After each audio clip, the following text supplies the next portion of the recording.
What's up, guys? Ben here, bringing you another video today. I'm recording this on Wednesday morning. Literally after I finish this video, I'm heading to the venue to go set things up. Picked up Tommy yesterday. We had a good time. Went to Top Golf, did a bunch of stuff. Watched the Rangers win over there, here, something like that. Anyway, I want to talk about the Challenger Stage 3 Elite and let's talk about the results, but I also want to kind of frame it in sort of a different way from when we've done these videos. I want to talk about a couple of players I think that are very much on the potential radar of CDL franchises. Talk about how they did and what are maybe the paths forward for those players. So let's dive in. All right, so let's start with North America, then we'll talk Europe, and then we'll talk just kind of some final thoughts. So these are the results from Stage 3 playoffs in Challengers Elite. Just a refresher, Challengers Elite has 12 teams. They get into two groups of 6. Bottom 2 teams in each group get relegated, so you got to play back in next season. The other 8 teams all go in a double elimination bracket. They play it out, yada, yada, yada. These were your placings, and Proloop, Mark, Mohawk, Neptune, Spart, all were the ones that end up winning, beating Thresh, Rupert, Snoopy, Infinite, basically the Hive, Spanish Mexican team, whatever you want to call it, in the finals. I think for the Hive guys, definitely a little bit of surprise, and we'll get to one of them in particular in a second. But I'm really not surprised that Proloop, Mohawk, Neptune, Sport won one of these eventually. There's a lot of CDL experience on this roster. You got a lot of like by the book type players. You got a couple of cracked individuals. So I really like the squad, and I'm not surprised they won at some point. A couple of really good placings here. You see that Timmy Phantom's team of Purge, Gwyn, him and Yeez got 3rd. Gravity, Lau, Wiz, and Geo got 4th. And then in Fit 6, you've got basically the Boston Academy team. That's Doug's team. Still looking for their first win of the season, but to be fair, they had to play with Ojani after Kremp got called up to the main Boston team, so a tough break for them there. So they're picking up a new player. We'll get to that in a second. And then the Convoy guys who came just short, and that's Classic, Gunless, Persini, and Rex. And they've already made roster changes going into the next split. You see 7th and 8th, there are probably some names that you know, like Jintroid, Paul X, Zero, etc., etc., etc. So let's touch on the EU results, and then we'll talk about sort of a couple of key players in general. So on the EU side, this one was a little bit of a surprise. I think the Awababob super team getting 3rd was definitely interesting development in this region. They kind of formed to try and dominate things here, and it didn't work out.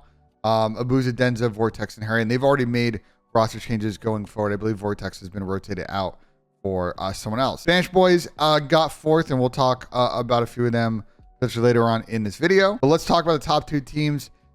Team Notorious, the Eric Boom, Maple, Weeman's Metals combo, sort of a mixed UK EU team. They end up getting 2nd, and those are the guys that did actually win the land back in Dallas event. So continuing their good form there. And surprise winners, I would say, Furious, Henry, Mythics, and Rafi. We've seen good things from Henry and Furious this season. And Rafi and Mythics have been around for a sec. Very surprised that they end up winning this division. But that's what happens sometimes, man. And that's sort of the beauty of this competition for challengers. It's a lot of money. 5K each is big for a challengers tournament. So love to see that there's starting to be a little bit more depth in this region. We've talked about how we thought it was pretty top heavy at the beginning of the year. I'm looking now at like teams 1 through 6, and there's a lot of talent there. Let's dive in on NA and EU and talk about some key players who might be potentially making their way onto a CDL roster soon. All right, so these are just stats for Stage 3 of the Elite, and the first person I'm going to talk about is Abuza. Nasty AR. He just looks like it's a talent that's above, I think, this level in terms of slaying and just his ability to make plays. I think the only issue for him is, again, with European players, he does need to get a visa, and I'm not really sure what his English or where he's at with his English, but I'm sure he's working on that. So I think the Abuza situation is pretty clear, and I wouldn't be surprised if one of the forward-thinking orgs at some point next month and a half signs this guy to like a 3-year deal, with this being the first year, and it's really only just a prorated year 1. Get his visa sorted before champs, get him out here. I'll probably also come out for Challengers champs anyway, but get him around whatever your team environment is, really get a feel for like what is ahead for him. And then year 2 is probably grinding a little bit of NA Challengers to start, unless he makes the team right away, then get on the team, and then you develop 3rd year. That's sort of like kind of the Hydra model, and I think they should do the same with the Abuza.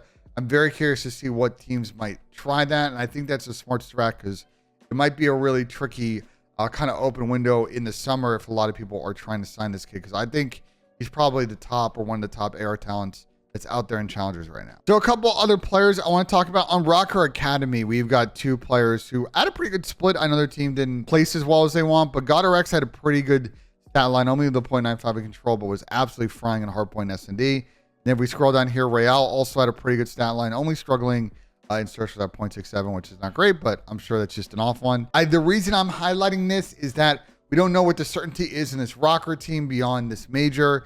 If they want to make changes, we could see players like Panda, Real, Godorex be part of the roster. Fame has already been called up, but I can see more changes coming for rocker if they don't play well at this tournament. They're already in a real tricky spot for qualifying for champs, and they got to do something to try and stem that tide. All right, next up, we have a really gaudy stat line from my guy Super. 132 overall KD, highest of all challengers players across NA and EU. You see that S&D KD, that's crazy. Hardpoint control stats. I don't have bracket only stats. I wish I did, because I do think sort of maybe the lower end of EU challengers when you get to like group stages is maybe a little more farming than NA challengers is. But I think that Super is very good, and this kind of goes back to stuff we talked on stream with the London organization. Will they rebrand?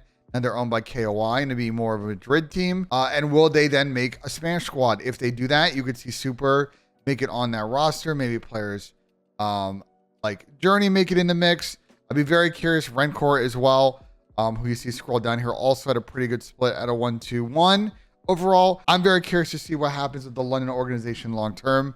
And again, if they pivot to rebrand with their parent organization around being Spanish audience focused, we can see more of these Spanish players potentially make it onto a roster to begin the season in CDL next season. So a couple more players. I wanted to highlight Neptune stat line. Really good across all modes. Again, key part of the team that went ahead and won the whole thing. It's just a question for me on which orgs want to give him another chance in the CDL. I think there might be potentially a couple in the summer. So I think on his end, it's a networking thing, seeing what players he may want to combo with when those discussions happen after champs. But no one, I think, is out here is going to say that Neptune can't slay with the best. It comes down to decision making and what he does on the map. And I think maybe with a little bit more seasoning, he can come back and have, you know, the same level or greater level of impact than he had, you know, on that Florida team in Cold War. Would love to see him back in the league. And I think the last player I want to focus on for this video, and again, there are a lot of really good players in challengers. Like one on this list that already got called up is Kremp. So you've seen movement here, and there are a lot of people that played well, but I can't focus on all of them for the sake of this video. I want to talk about Wardy's situation. He played particularly good in this split as well. You see those numbers there.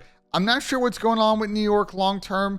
They're looking like they've turned a corner, but again, if they decide to make a roster change, this is their sub, so would be the easiest route for them to bring someone on. And we've seen Wardy run a number of roles this season in challengers, so that tactical flexibility might help out if New York decide to make some kind of move before Major 5, if they feel like their team isn't working or putting them in the best opportunity to win. So be on the lookout for that situation. So yeah, if you want to check out these stats, if you go over to the Breaking Point website, you go to stats up here and you look at challengers right there. You can go ahead and see these, and you can sort by stage. Again, I'm just showing the Elite Stage 3, but you can pick in general for any stats. So shout out to the guys for Breaking Point that collecting these stats around challengers was very helpful at making this video happen. So let me know what you guys think. If there's any challengers players that I missed you think I should focus on, because there's a lot of players I didn't really talk about. I didn't talk about some of the French players. I didn't talk about like Timmy Phantoms, Gunless, you know, players who I think are really good and have played well in challengers and placed well. I just didn't have time to cover them, but they're all playing well, and it just comes down to these orgs deciding if anyone they want to give a chance to any of these players. So let me know in the comments if you think there are people I missed. Like if you enjoyed the video, subscribe for more, and we'll see you guys on the next one.